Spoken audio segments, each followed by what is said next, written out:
Coming up on today's Airborne, we have good news from the Air Force Thunderbirds. The chairman and vice chairman of the NTSB are approved, and Beechcraft courts a buyer for jet assets.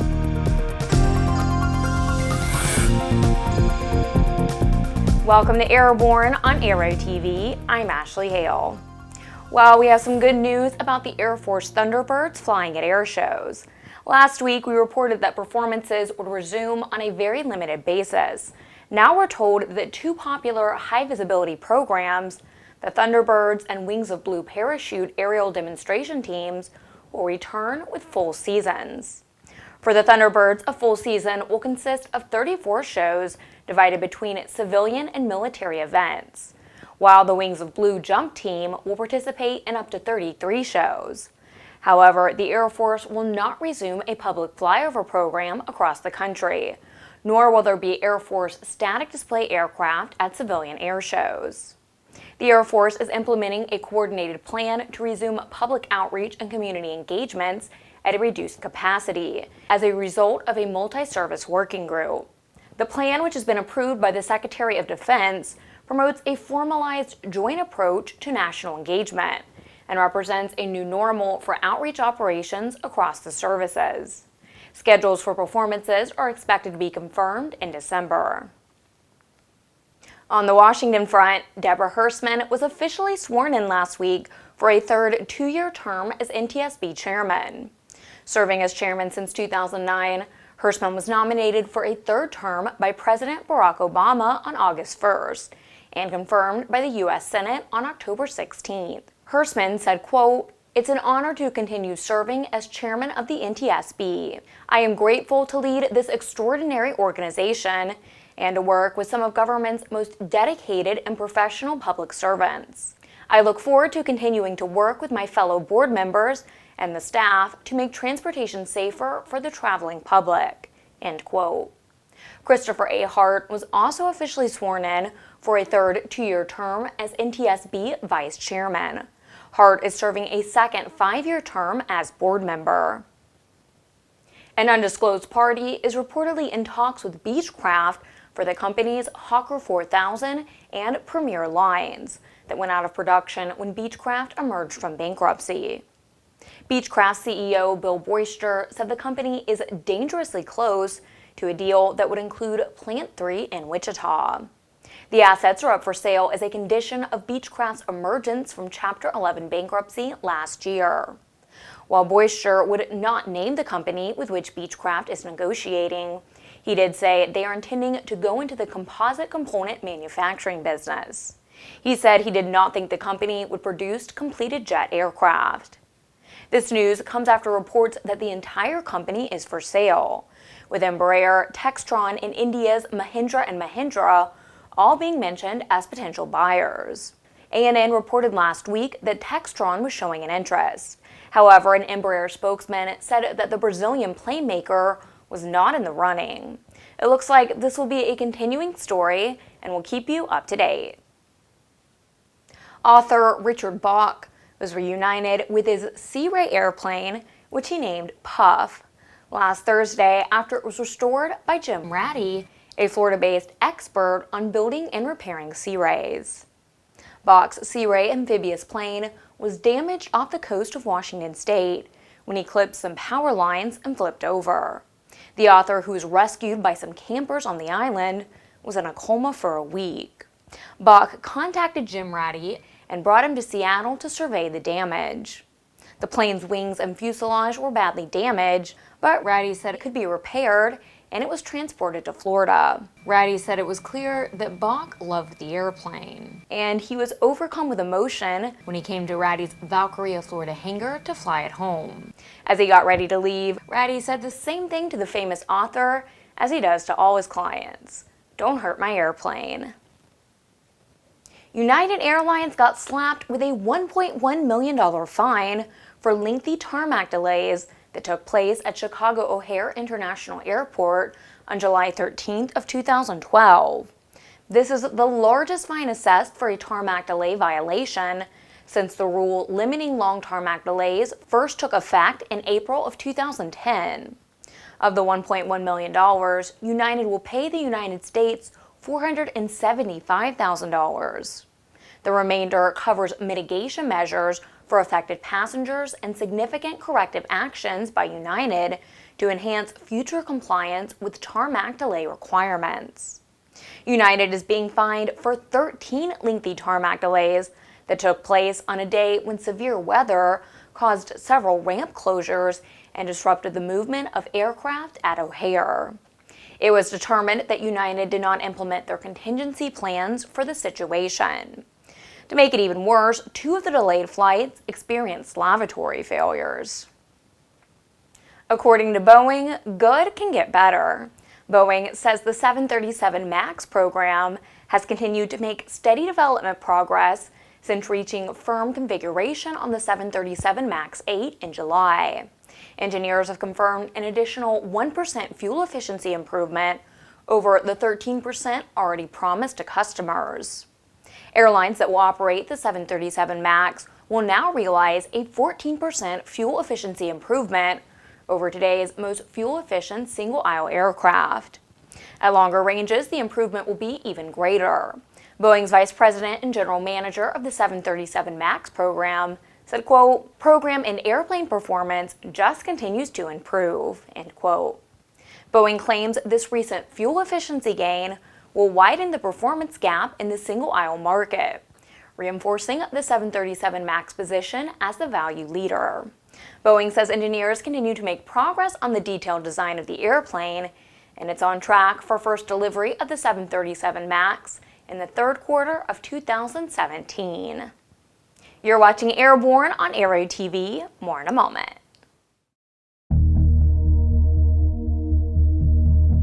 Since the early days of powered flight, pilots have struggled with landing in crosswinds and learning proper crosswind landing techniques. Even today, most crosswind landing skills are learned through trial and error, sometimes with disastrous results. Believe it or not, the most common contributing factor in weather-related accidents each year is crosswinds. The second most common factor is wind gusts.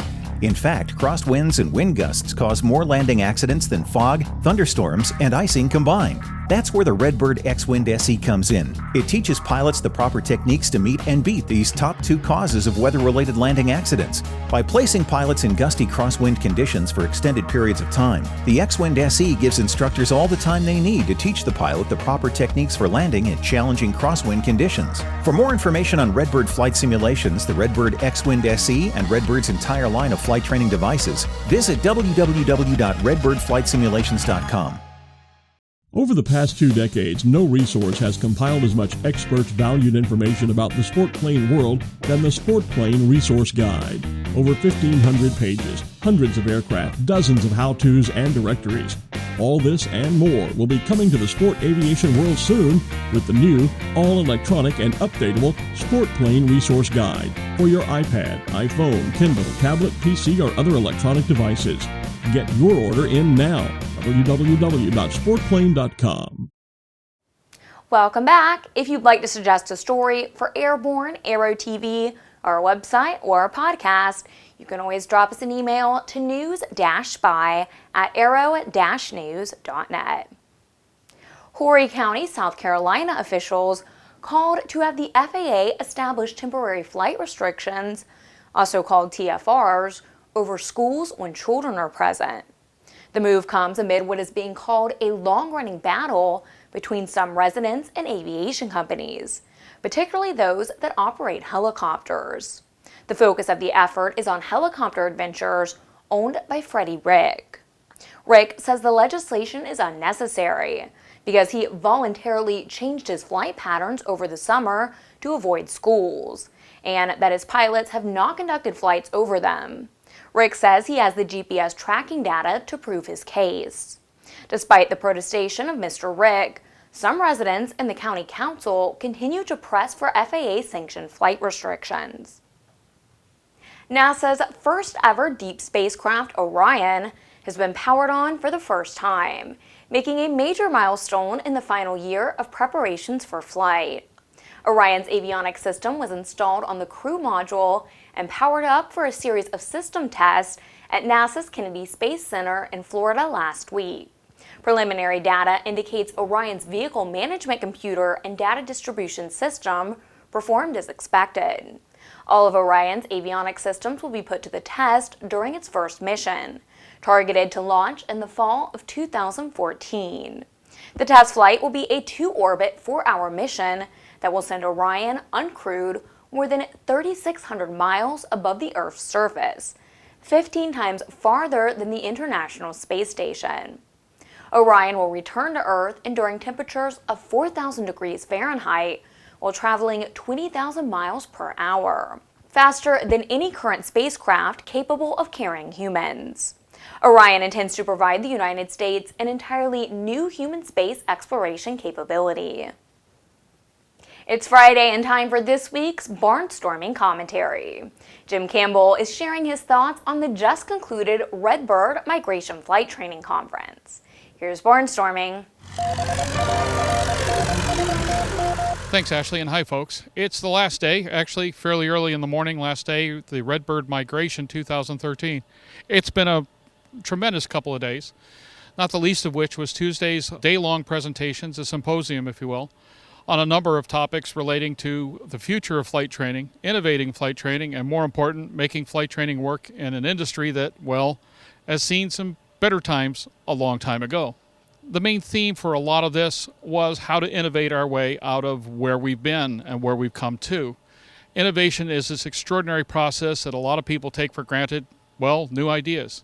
It's just not new ideas. It's a lot of ideas. It's incremental change. It's evolutionary change to produce all the requisite ingredients that result in what's called a cascade effect, when enough ideas all pile up together to truly revolutionize a concept, an industry, or an idea.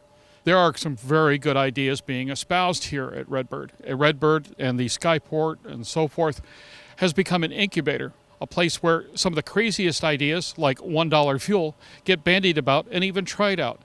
It may be one of the saving graces of aviation. It's a place where no idea is too crazy to consider, and more important, may inspire ideas that work. Aviation has to get rid of this "that's the way we've always done it" concept. I've been harping on this for weeks now, actually for years. And the plain fact of the matter is it's still so much a part of our consciousness that, well, we may not want to try that because the way we've always done it, or the way we were taught, or the way it's been prescribed by the FAA are the things that we're supposed to do. Baloney. Those things got us here. Those things lost over 100,000 pilots in the last few years. Those things have made flight training and flying far more expensive. It's time for truly creative thinking. Redbird gets it. Projects like Red Hawk get it. Projects like Skyport get it. Why doesn't the rest of the industry? It's time, once and for all, for the entire industry to break free of all the things that have held it back. And yeah, be a little crazy, be a little bit weird about it. But more important, start looking at those things that never have occurred. We heard from educators yesterday outside of the aviation community that have talked about an incredible paradigm shift in education.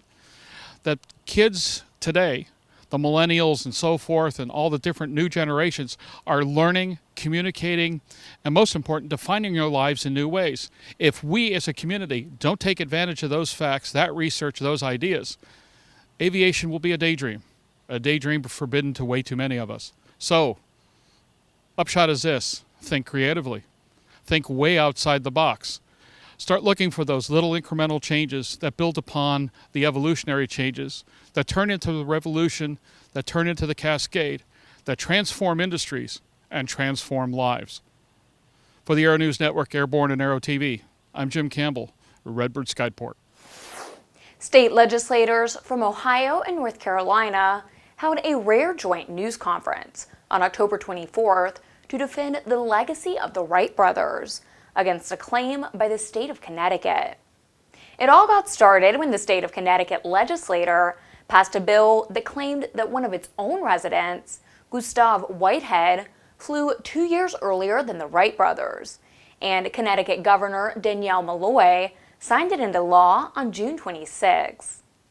Ohio and North Carolina state representatives joined together in an internet forum to rebuke the Connecticut law.